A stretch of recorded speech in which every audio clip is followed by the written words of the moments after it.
اولاد کی تربیت کے لیے یہ ضروری ہے کہ والدین اولاد میں انصاف کے تقاضوں کو پورا کریں۔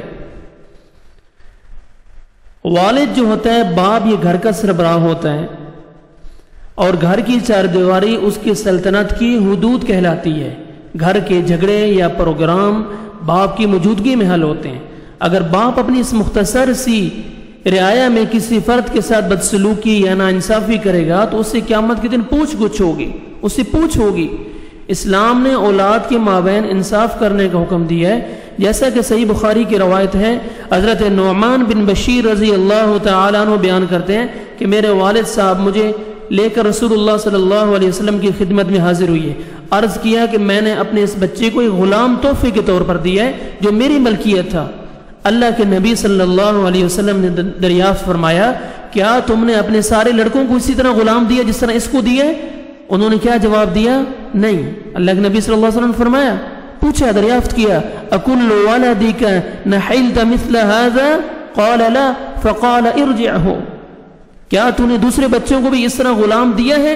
انہوں نے جواب دیا نہیں۔ اللہ کے نبی صلی اللہ علیہ وسلم نے فرمایا کہ اس سے غلام واپس لے لو۔ گویا اس حدیث مبارکہ میں اللہ کے نبی صلی اللہ علیہ وسلم نے اولاد کے درمیان مساوات، برابری، عدل و انصاف کا حکم دیا ہے۔ اب یہ تحائف اور جائیداد میں صرف انصاف نہیں ہے، بلکہ اولاد کے ساتھ تمام معاملات میں انصاف کرنا والدین کی ذمہ داری ہے۔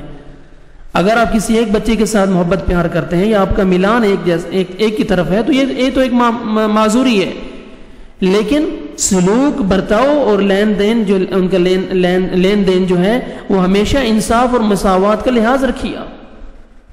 کبھی بھی کسی ایک کے ساتھ امتیازی سلوک نہ کریں، کسی کو دوسرے بچے جس کو دوسرے بچے محسوس کریں، اس سے دوسرے بچوں میں احساس کمتری، نفرت، مایوسی اور آخرکار بغاوت پیدا ہوگی۔ اس ضمن میں چند ضروری باتیں میں آپ کے سامنے رکھوں گا۔ میں وہ بات کر رہا تھا کہ اگر آپ کا ملان ایک طرف ہے، یعنی ایک بچے کو اگر آپ زیادہ چاہتے ہیں، فار ایگزامپل میں آپ کو مثال دیتا ہوں کہ اللہ نے مجھے 3 بچے دیے ہیں، 2 بیٹے اور 1 بیٹی ہے، تو میرا زیادہ تعلق بیٹی کی طرف ہوتا ہے، اس کے ساتھ زیادہ اٹیچمنٹ ہوتی ہے۔ تو اس کا یہ مطلب نہیں کہ دوسروں کے ساتھ تعلق نہیں ہے، میرا دوسروں کے ساتھ محبت پیار نہیں ہے، یہ ایک مجبوری ہے کہ زیادہ چاہت اس کے ساتھ ہوتی ہے۔ وہ بچی ہے، کمزور ہے، تو زیادہ محبت پیار اس کے ساتھ، وہ قدرتی بات ہے۔ وہ مستیاں اور پیار بھی اچھا رسپانس اس طرح دیتی ہے کہ زیادہ جو ہے نا اس کے ساتھ پیار کرنے کو دل کرتا ہے، لیکن اس کا یہ مطلب نہیں کہ آپ دوسرے بچوں کے ساتھ جو ہے نا ان کے ساتھ پیار نہ کریں یا ان کے ساتھ امتیازی سلوک کریں یا ان کو پیار نہ دیں۔ تو اس طرح بچے مایوسی اور کمتری کا احساس کمتری کا شکار ہو جاتے ہیں۔ چند باتیں میں آپ کے سامنے رکھوں گا۔ نمبر 1 کہ کسی ایک بچے کی بار بار تعریف نہ کریں۔ مثلا یہ بچہ بڑا عقل مند ہے، اپنے سب بھائیوں سے زیادہ ہوشیار ہے، یا اس کی سلیقہ مندی کے تو کیا کہنے، باقی سب تو بدھو اور نکھٹو ہیں، اس طرح مت بولیں۔ اس کا لازمی نتیجہ یہ نکلتا ہے کہ دوسرے بچے اپنے آپ کو کمتر اور بدھو سمجھتے ہیں، اور نقصان یہ ہوتا ہے کہ دوسرے بچے یہ سمجھنے لگتے ہیں کہ والد یا خاندان والوں کی نگاہ میں ہوشیار تو یہی لوگ ہیں، یہی بچے ہیں، ہم تو جتنا بھی کام کر لیں ہمیں نکما ہونے کا ہی لقب ملے گا، ہم تو نکھٹو ہی رہیں گے، ہمارے کام میں تو کیڑے ہی نکالے جائیں گے۔ پھر کیا فائدہ اپنے آپ کو ہلاک کرنے کا، اپنے آپ کو تھکانے کا، یا اپنے آپ کو کام میں ڈالنے کا، ہلکان کرنے کا۔ اس وجہ سے ابتدا ہی میں آپ بچوں کے ذہن میں جب یہ فرق ڈال دیں گے، اس کے بہت زیادہ سنگین نقصانات ہوں گے۔ آپ بچوں کے کام کی تعریف ضرور کریں، لیکن ایک دوسرے پر ترجیح نہ دیں، بلکہ پیار محبت سے دوسروں کو بھی اچھے کام کرنے کی ترغیب دلائیں اور اس کی اور ان کی حوصلہ افزائی فرمائیں۔ ایک تو یہ بات ہے۔ دوسری بات کہ اگر بچوں میں کبھی لڑائی جھگڑا ہو جائے تو ایک کی حمایت نہ کریں، اس سے دوسرا بچہ یہ سمجھے گا کہ والد کے دل میں بس میری قدر تو نہیں ہے، اس کی قدر ہے۔ بلکہ آپ بچوں کو بٹھا کر دونوں کے دلائل سنیں، پھر دونوں کو ہی سمجھائیں، آپس میں راضی کر دیں، دونوں کو ایک دوسرے کا احساس دلائیں اور لڑائی کے نقصانات بیان کریں۔ بعض والدین کی عادت ہوتی ہے کہ بچوں میں کبھی ایک بار جھگڑا ہو گیا تو جھٹ ایک دوسرے کو کہہ دیتے ہیں، ارے تو اس کا دشمن ہے، ہمیشہ اس کے پیچھے پڑا رہتا ہے، تیرے دل میں تو اس کے لیے عداوت ہی بھری ہوئی ہے۔ توبہ توبہ، ایسے سنگین الفاظ الزام لگانا شروع کر دیتے ہیں بچوں کے اوپر کہ اگر بچوں میں کبھی بھی جھگڑا نہ ہو تو پھر تو یہ بچے فرشتے کہلائیں گے، لازم ان میں جھگڑا ہوئے گا، اگر ان میں جھگڑا نہ ہو تو پھر تو وہ فرشتے ہیں۔ ایسے ماحول میں دوسرا بچہ سمجھتا ہے کہ میں کچھ بھی کر لوں قصور تو میرا ہی نکلے گا، وہ ایسے ماحول میں گھٹن محسوس کرتا ہے جہاں اسے مجرم ہی سمجھا جاتا ہے، جہاں اسے مجرم سمجھا جائے وہ گھٹن محسوس کرے گا، اور ساتھ والا بچہ بھی سمجھتا ہے کہ شاید یہ واقعی میرا دشمن ہے۔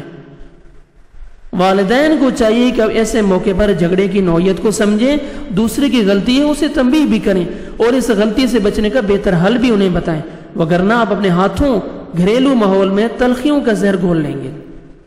تیسری بات، اگر آپ سفر پہ جا رہے ہیں، سفری ٹور ہے آپ کا، تو یا دعوت پہ آپ جا رہے ہیں، یا دوستوں سے ملنے کے لیے اگر آپ جا رہے ہیں، تو ہمیشہ ایک ہی بچے کو ساتھ نہ لے کے جائیں، بلکہ اگر چھوٹے بچے ہیں تو کبھی کسی کو لے جائیں، کبھی دوسرے کو لے جائیں، اور کبھی کسی کو ایسے ہی سفر سے واپس لوٹتے وقت اگر بچوں کے لیے تحائف لے جاتے ہیں تو عمر کے حساب سے، اگر کوئی بڑا ہے اس کے حساب سے، کوئی چھوٹا ہے اس کے حساب سے، ہر بچے کے ساتھ برابر آپ سلوک کریں۔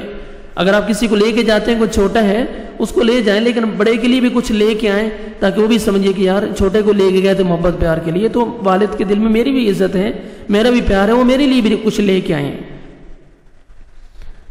چوتھی بات، بچے کو تانا نہ دیں کہ دیکھو تمہارے فلاں چچا کا بیٹا، ماموں کا، پھپھا کا بیٹا دیکھو تمہاری عمر کا ہے، کتنا ہوشیار ہے، کتنا ذہین ہے، ایک تو ہے جو پرلے درجے کا نکھٹو ہے، اپنے کام اور اس کے طور طریقے دیکھو، کتنا وقت تو ضائع کرتا ہے، اچھے نمبر نہیں لکھتا، پڑھتا نہیں ہے۔ اس طرح تانے مت دیں، اس سے بچوں کے دل میں دوسروں کے لیے حسد پیدا ہوگا۔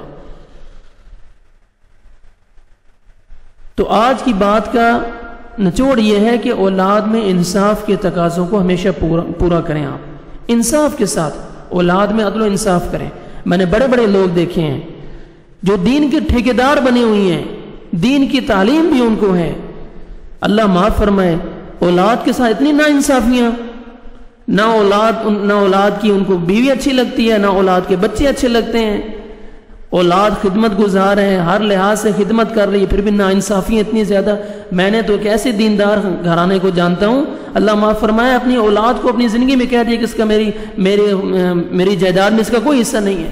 یہ اسلام ہم کو درس دیتے ہیں، اپنے آپ کو دین کے ٹھیکیدار کہلانے والے، ممبر و محراب پہ لوگوں کو دعوت دینے والے، اور اپنے گھر کا یہ حال ہے۔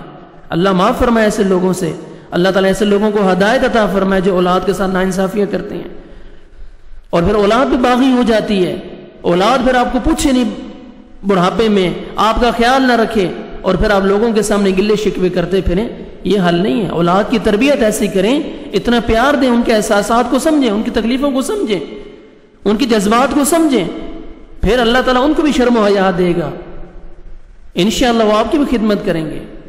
اس لیے اولاد کے درمیان انصاف کے تقاضوں کو پورا کریں۔ اللہ سبحانہ و تعالیٰ سے دعا ہے، اللہ سبحانہ و تعالیٰ ہمیں اولاد کے درمیان انصاف کرنے کی توفیق عطا فرمائے۔ جہاں والدین کے حقوق ہیں، اولاد کے بھی حقوق ہیں۔ والدین حقوق اپنے تو جتلاتے ہیں، دکھاتے ہیں کتنا بڑا ظلم ہے اگر اولاد نافرمان ہوئے گی، لیکن اولاد نافرمان کیوں ہوتی ہے؟ والدین بھی ان کے حقوق ادا نہیں کرتے۔ ہمیں اولاد کے بھی حقوق ادا کرنے چاہیے۔ اللہ تعالیٰ کیا مجرم ہوگا جو اولاد کے ساتھ ناانصافی کرتا ہے؟ کتنے معاشرے کے اندر میں نے لوگ دیکھے ہیں، اولاد کتنے بچے ایسے ہیں جوان ہو گئے، ماں باپ کو گلہ شکوہ کرتے ہیں، کیوں؟ اولاد والدین جو ہے ناانصافی کرتے ہیں اپنے اولاد کے ساتھ۔ جس کے پاس پیسہ آ گیا اس کے ساتھ محبت پیار تعلقات قائم رکھتے ہیں۔ جو اگر 5 بیٹے اللہ نے آپ کو دیے ہیں تو 5 ایک جیسے نہیں ہیں۔ اللہ نے کسی کے حالات اچھے نہیں رکھے، کسی کو اللہ تعالیٰ نے زیادہ پیسہ دیا ہے، کسی کا روزگار اچھا ہے، آپ 3-5 کو ایک ہی زمرے میں مت ڈالیں۔ اگر کوئی آپ کی خدمت کرنے کے لیے وہ آپ کو فار ایگزامپل کوئی باہر کسی کنٹری میں دوسری کے فارن کنٹری میں رہتے ہیں، 5 بچے آپ کے، ان کے حالات ٹھیک نہیں ہیں، ایک جو ہے 10-15-20 ہزار روپے بھیج رہے ہیں، دوسرا نہیں بھیج سکتا، تو آپ یہ مطلب نہیں ہے کہ اولاد کے ساتھ تعلقات ختم کر دیں۔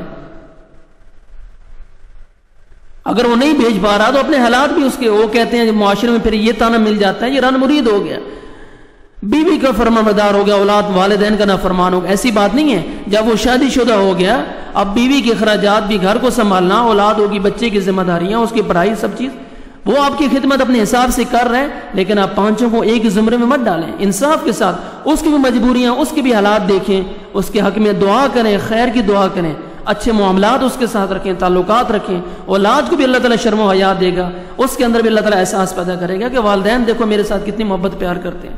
جب آپ مطلبی طور پہ اس سے تعلقات رکھیں گے، غرضانہ تعلقات آپ کے ساتھ ان کے ساتھ رکھیں گے، تو اس طرح تو اولاد نافرمان ہو جائیں گی. ہمیشہ اولاد کے ساتھ فرمانبرداری کریں اور اولاد کے حقوق کا خیال رکھیں, اور اللہ تعالی ہماری اولاد کو فرمانبردار بنائے اور اللہ تعالی ہماری نجات کا ذریعہ بنائے.